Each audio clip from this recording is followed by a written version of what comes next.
Замисляли ли сте се някога, защо се раждаме отново и отново? Какъв е смисълът на нашите животи?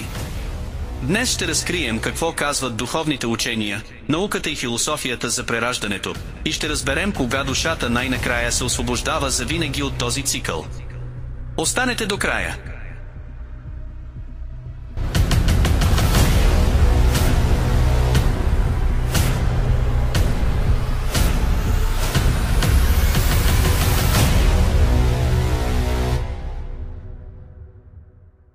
Здравейте, приятели!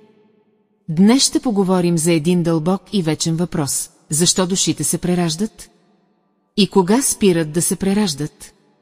Ще разгледаме темата от няколко гледни точки – духовни, научни и философски. Останете до края, защото на финала ще обсъдим и как можем да разберем дали една душа е близо до последното си прераждане. Част 1. Какво казва науката? Официалната наука няма доказателства за прераждане.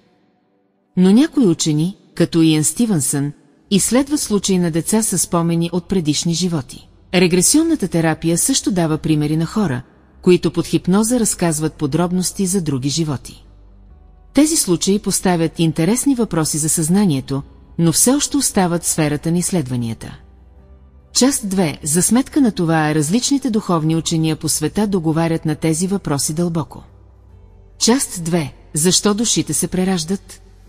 Главно в индуизма и будизма се вярва, че това е духовно израстване на душата.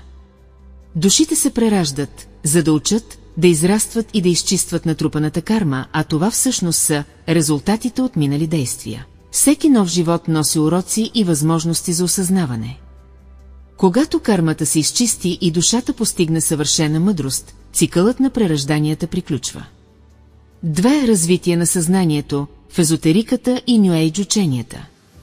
Душата избира различни животи, за да натрупа разнообразен опит – любов, болка, прошка, състрадание. Прераждането е като училище за израстване на съзнанието. След като премине всички нужни уроци, душата спира да се въплъщава. 3. Някои религиозни и философски учения твърдят, че това е част от божественият план. Душите се прераждат според замисъла на висшия разум или Бога. Някои се раждат, за да изпълнят определена мисия, да помогнат на други души или да балансират енергии в света. Част 3. А сега е време да преминем към още по-дълбок въпрос. Кога спира да се преражда една душа? Индуизмът твърди, че когато душата изчисти кармата си, осъзнае, че е част от Брахман, абсолютното. Това състояние се нарича емокша, освобождение от кръговрата. В будизма се твърди, че когато потокът на съзнанието спре да се движи от желания, невежество и страсти. Това състояние е нирвана, край на страданието. Езотерични учения разказват, че когато душата премине всички уроци, които си избрала, след това може да се слее със своя източник или да служи като духовен водач за други души. А ето какъв е и философският поглед на този въпрос, когато съзнанието достигне пълно осъзнаване, любов и вътрешна хармония. Когато няма повече какво да учи от материалния свят. Част 5. Много от вас сигурно се питат как изглежда последното прераждане. Твърди се, че душата притежава дълбока мъдрост и интуиция. Липсва привързаност към материалното и егото. Човекът често чувства, че не принадлежи напълно тук. Има силно желание да помага на другите, без очакване за отплата. Носи вътрешен мир и спокойствие, дори пред лицето на трудности. Част 6. А какви са признаците, че душата е близо до освобождение?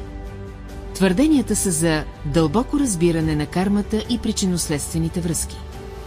Приемане на живота такъв, какъвто е развитие на състрадание към всички същества. Липса на силни желания и привързаности. Интуитивно усещане за единството на всичко съществуващо. Духовни интереси и стремеж към вътрешно израстване. А следващият дълбок въпрос е, част 7. Може ли човек да знае, че това е последният му живот? Абсолютна сигурност трудно може да има. Но някои хора чувстват дълбока вътрешна увереност. Често проявяват мъдрост, зрялост и вътрешна сила от ранна възраст. Понякога имат спомени от предишни животи или силни дежави усещания. Най-важното е да не се фиксираме в това, а да живеем със състрадание, любов и смирение, тогава освобождението идва естествено.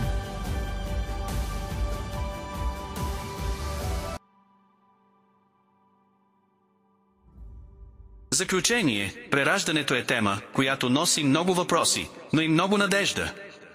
Важното е да помним, всеки живот е възможност за учене, израстване и приближаване към вътрешната светлина. Каквото и да е нашето място в цикъла, най-голямата сила е в любовта, прошката и осъзнаването. Ако ви е било интересно, харесайте видеото, абонирайте се за канала и не забравяйте да споделите в коментарите вашето мнение за прераждането. Най-често задаваният въпрос в коментарите ще се превърне във видео за вас. Благодаря ви, че бяхме заедно.